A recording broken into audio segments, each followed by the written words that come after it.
Greetings. This is Tyra Omilade, and I want to talk a little bit today about life purpose.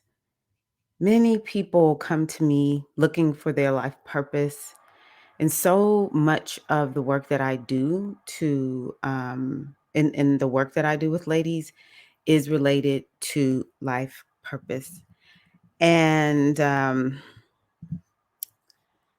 what I want to offer to you today is maybe life purpose is not exactly what you think about. I see life as a series of unfoldings. I'm 53 and I'm going to say it like this. I'm only 53 because people who are older remind me regularly of how young I am, but I'm 53 and I've been around enough to realize that there are opportunities after opportunity after opportunity to see things in a new way. And what I have learned about spirituality, especially like when I think about astrology, um, there are there's I guess you could say like timestamps, road marks that are built into our lives to help us evolve and not be stuck. I think it's pretty ingenious, to be honest with you. The kicker is most of us don't realize it. And so, how much we are pushed to grow depends on how much we awaken to each opportunity.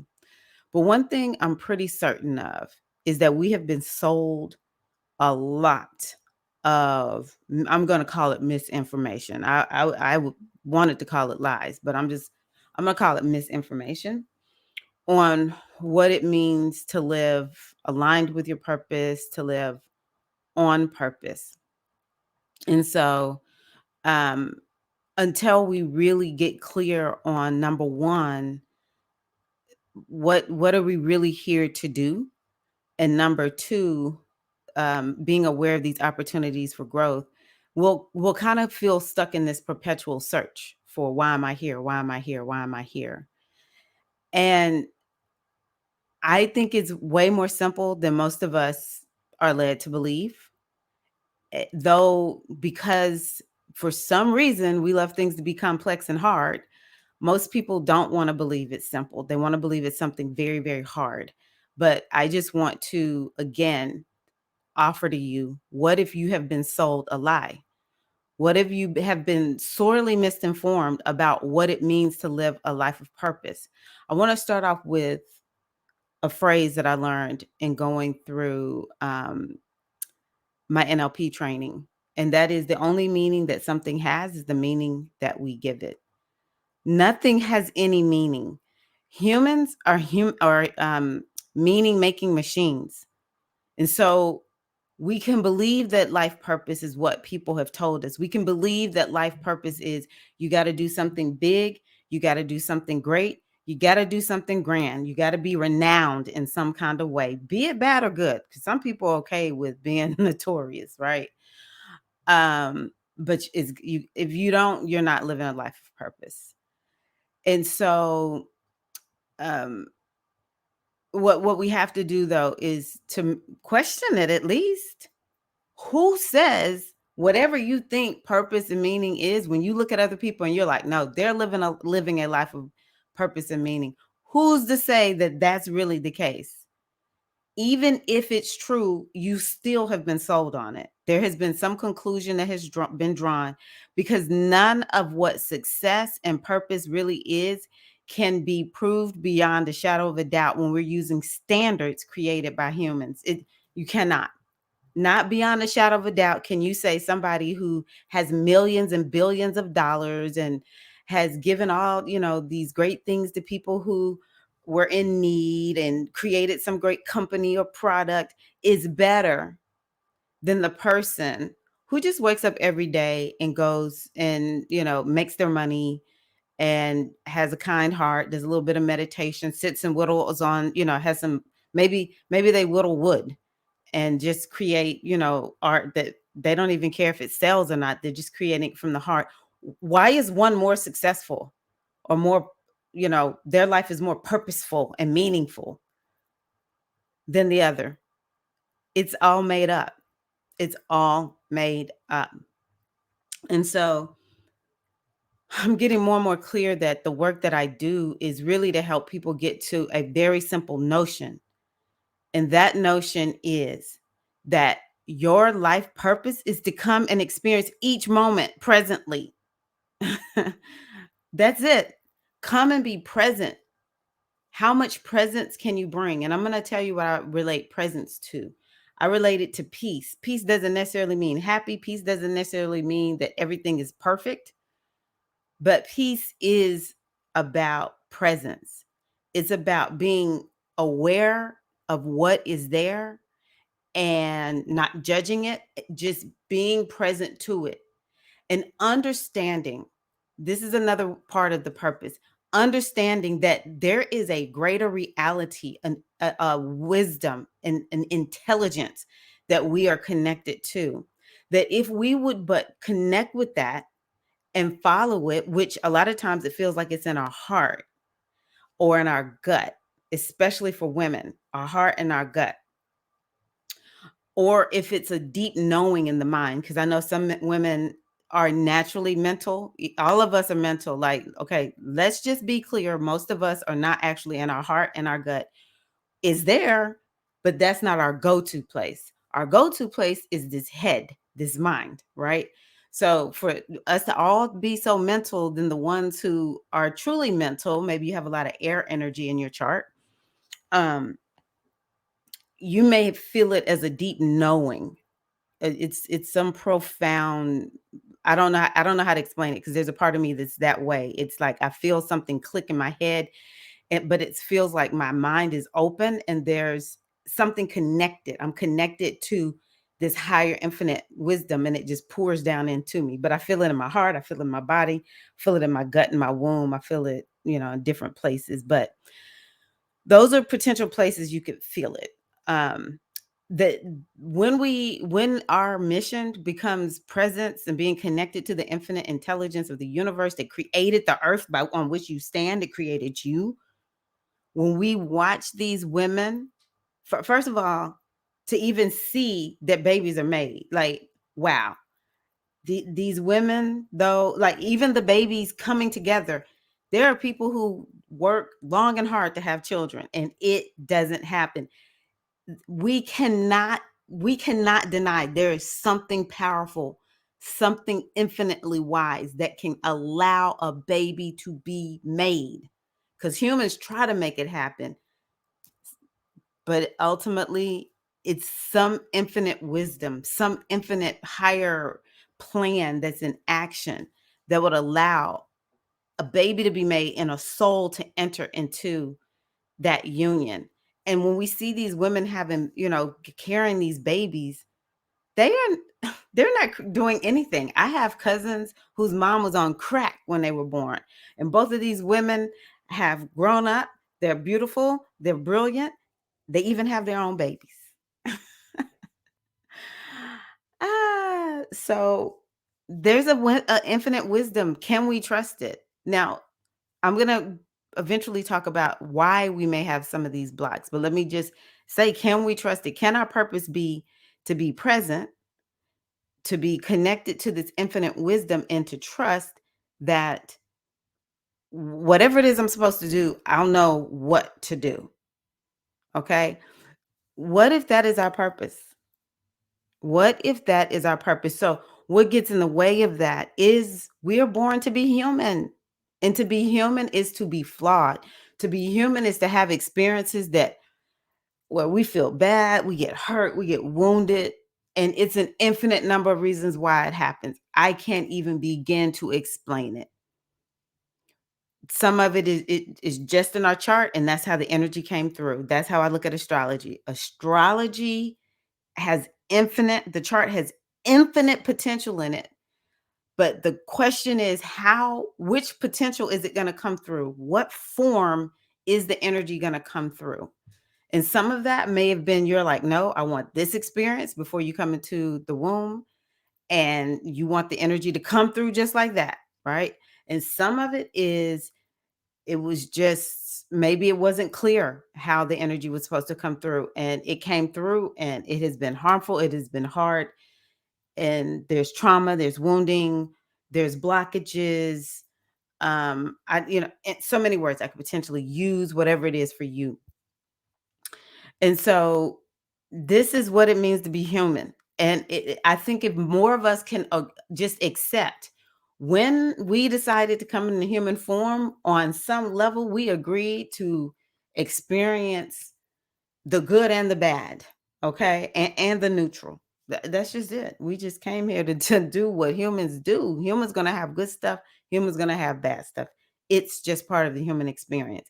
And so when we begin to accept that, then we realize, okay, I had this bad thing happen, I had this traumatic thing happen to me, whatever.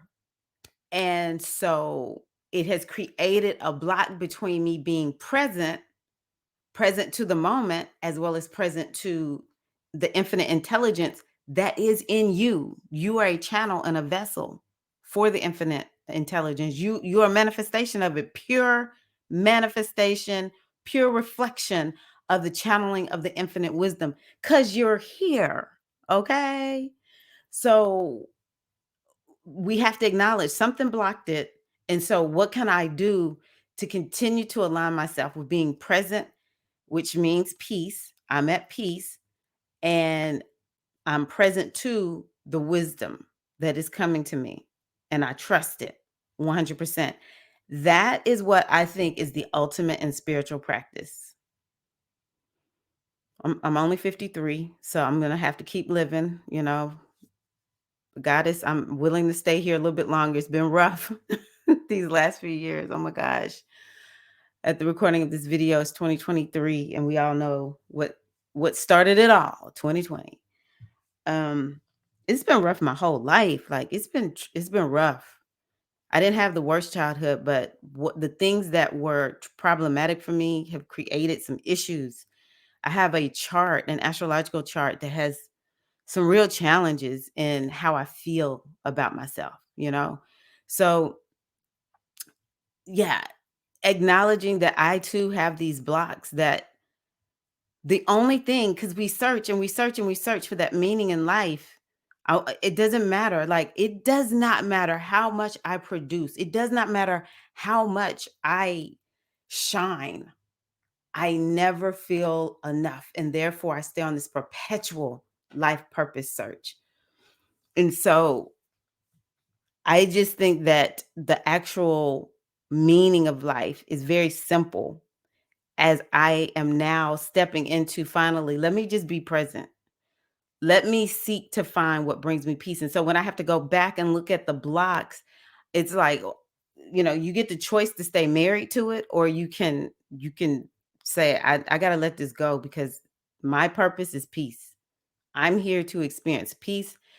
And this is the other way we really heal. We are present to what's there.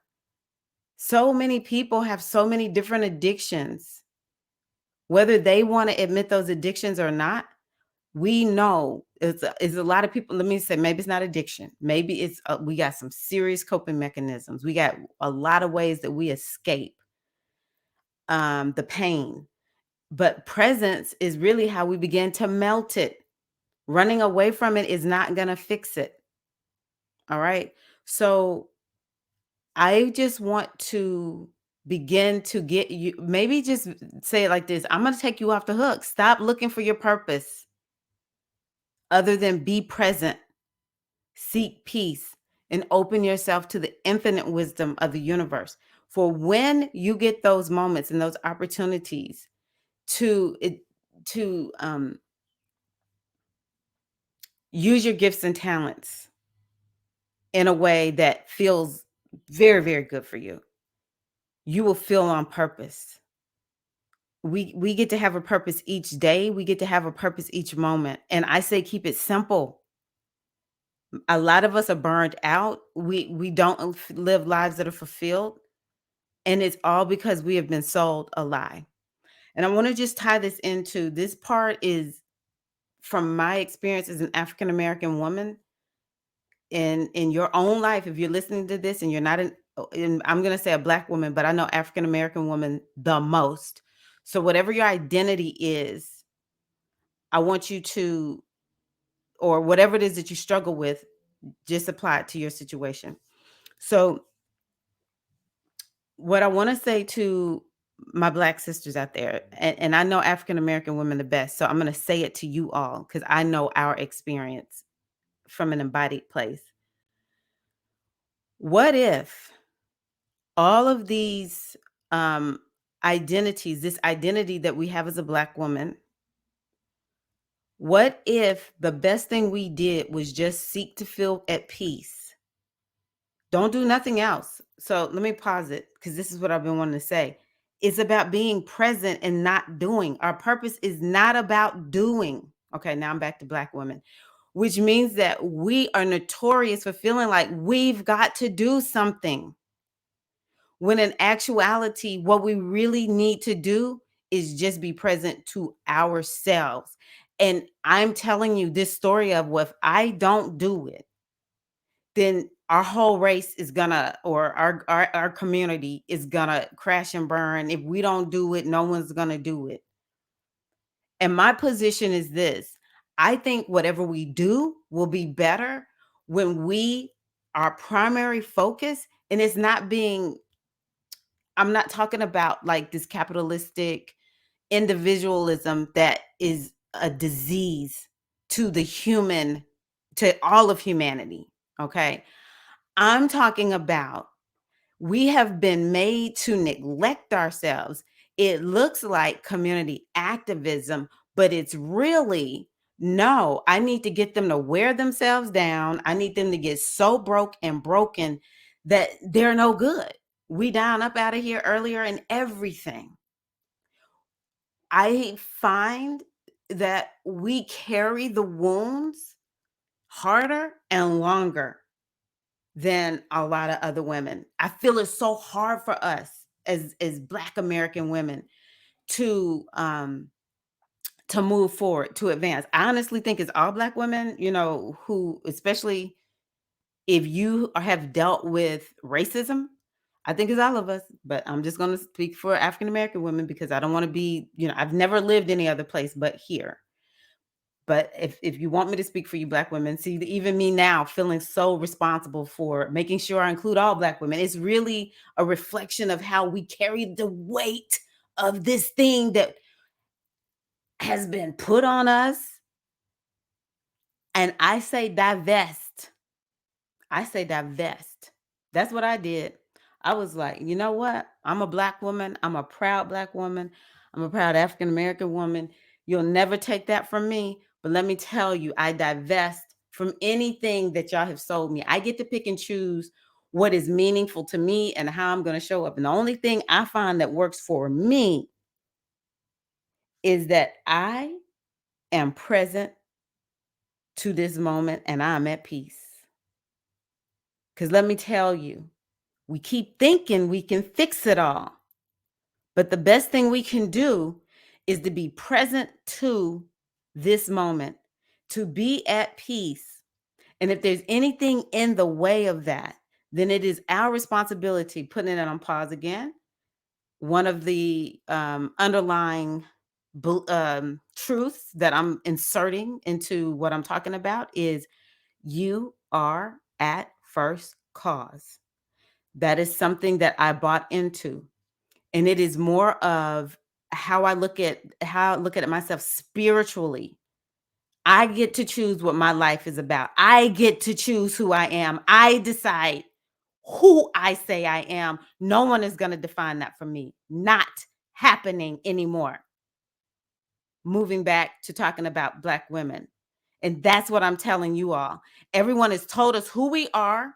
Everyone has told us how hard it is to be a Black woman. Everyone has made us responsible for not just me, not just my children, not just my family, but for my whole entire race, for all Black people around the world. We carrying this on our shoulders. I got to remember this quote. Let me see if I can find it right here. I got it from a mindfulness retreat that I went the other day. And I was like, this is the best. This is what Black women need to hear.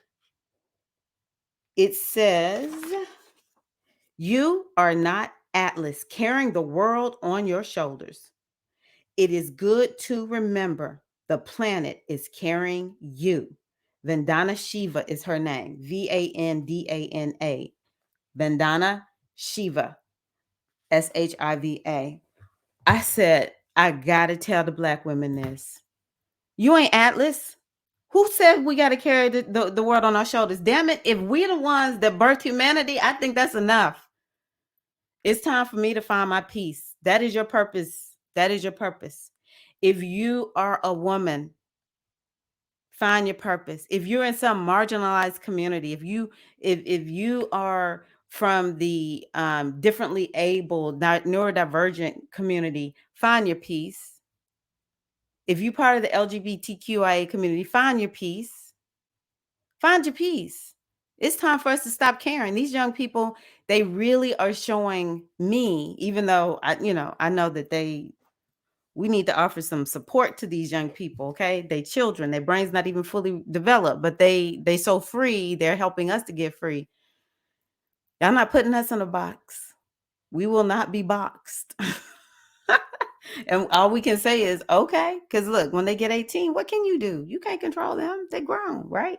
So it's time for Black women to divest from this oppression that is in the form of feeling like you got to be responsible for everything and everybody. One of the things I love teaching inside of the spiritual aspirant initiation is you're not responsible for everybody in your family. You sure are not. Now I'm going to do that ancestral work, but the best ancestral work I can do is to break free of any ancestral trauma that I am carrying, do my part to heal my lineage. Now I'm going to tell you the next step. I'm talking to everybody now. Next step. What were you born to do? What do you love to do? What's your favorite thing to do? That's what you need to be doing. And I have a different opinion. I got a different opinion. So some people may agree, some people may not agree. I know what it's like to have a job. I know what it's like to be an entrepreneur. Both of them are hard, period, with a T. just trying to tell you. Both allow for freedom. And so my thing is this. It's difficult to break into entrepreneurship when you hate your job. It's difficult to break into entrepreneurship when you keep feeling like, well, I can't do my purpose because I got this job. That is not true. Because guess what? Our purpose, and that's what I'm saying, we need to get this thing a little bit more simplified. Who says that my purpose has to be linked to me making money? I think that's great. I think it's reasonable, but it's not the only way to be connected to your purpose. Long before I was making money, I was doing readings for people. I did readings for years, not making money. Years. No money. I have been somebody who sits and listens and offers. I've been doing informal coaching. I'll say it this way. I've been doing informal coaching years before I actually started charging for coaching. I want to write. I love writing. I have written so many news articles about parenting. I've written blogs, all kinds of things to share what I know as a mom or as a spiritual guide and spirituality as I've grown into being a spiritual guide. And it felt so good. I think the more we can find happiness and contentment, which is happiness in just a moment, contentment, peace, presence in the moment, we will feel on purpose with our lives. We will see the person making all the millions and billions of dollars, even that they may be donating it, doing great things, made a great product or company. And the person who just goes and makes their money, they make enough to live on, and then they spend all their time working on their art. And that's all they've ever wanted to do. We will see them both as, wow, both of these are beautiful lives. There's always a story in someone's in what we see, but we're so surface. We've been programmed to be so surface, but we don't have to stay this way. We can live the deeper meaning of life. And when we live the deeper meaning of life, we're able to see the deeper meaning in everything and everybody. To just be so present is to experience a potent existence. And so, what if your life purpose really is to just be okay with you, all the flaws, all the things that are great and grand, the highs and the lows of life, to be grateful, to be appreciative of the opportunity to heal, the opportunity to evolve. What if that is the real meaning of life? To be at peace, to be a vessel, to just be like, even if you don't feel intuitive, can you just be present to the moment and wait and see? Do you feel an urge to do something? Can you actually literally see the next step you're supposed to make just by being present to life and being connected with the wisdom of life? Can you divest from all of your identities? I heard someone ask the other day, someone asked this person, if you take away all the identities, take away every label you wear, every accomplishment, just if you lost it all, there's nothing there. What would be left? Of all the things that get added, take them away. What would be left? And a lot of times, those are the things that we saw ourselves doing as children before we were discouraged from doing them. What were those natural propensities that we had? I always was a dancer. I would just be dancing, dancing, dancing. Eventually, even now, dance is a part of my life. It's part of what I do. It's something. What would think even about this? What would you do if you made no money? You would be happy to do it, even if you didn't make any money doing it. Do that. That's part of your purpose.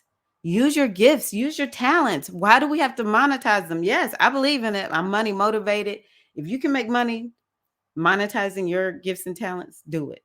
But I got a lot of gifts and talents that are not monetized. And I would do it anyway. Sometimes I even notice myself. I'm like, I do a lot of things that don't generate income. And I'll just be lost in the moment doing them. And it's like, okay, I need to take note of this. This is something I really love. And I had a YouTube channel for years. YouTube wasn't, I don't even think they had a monetization program when I started my YouTube channel. I just got on and shared because it made me feel good. So those are the things that you want to be thinking about. And why I'm talking about monetizing hobbies and talents and gifts is because I feel like people think if there is not good if I'm not making money at it. That's really why I brought that up. Oh, it's not good because I'm not making money at it. Says who? The only meaning that something has is the meaning that we give it. On the day you die, would you prefer to go on ahead and use that gift that you just love doing this thing? Maybe your payment, maybe it's not always about money, but maybe it's about who did I make happy with this? Who smiled because of what I did? Or it could just be as simple as I felt so good, because I think that's what our real purpose is. How can we just feel potent in the moment, like present and grounded and just here and just so present to the moment? That it feels so good is why when we get lost in the moment, those are the moments where we're like, oh my gosh, why couldn't that last longer? Well, it can. We can incorporate it into our day, every moment, if we decide. And that's not to say we're always zen. When we get mad, be present to it. When we're blissed out, be present. Why? That's the thing. We're running away from the things that don't feel good. That's why I started out with just we're going to have rough times as humans, but can we be present to it? And can we not judge it? Can we just be like, let me just be here because, I just have to wait and see. What's the next step? What's the next thing I'm supposed to do? And think. Maybe I'm not, it's nothing. It's just I was the one that was here when this happened, right? We have charts that maybe give some indication of the experiences that we may happen. Let's just be present to it, you know? Yeah. Okay, Queens. That's what I have for you.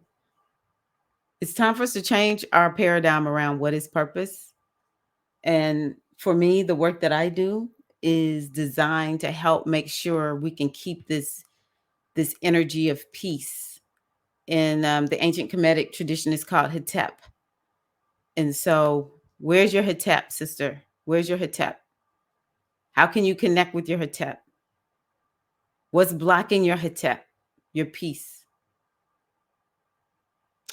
All right, Queen. Connect soon. Thank you for listening.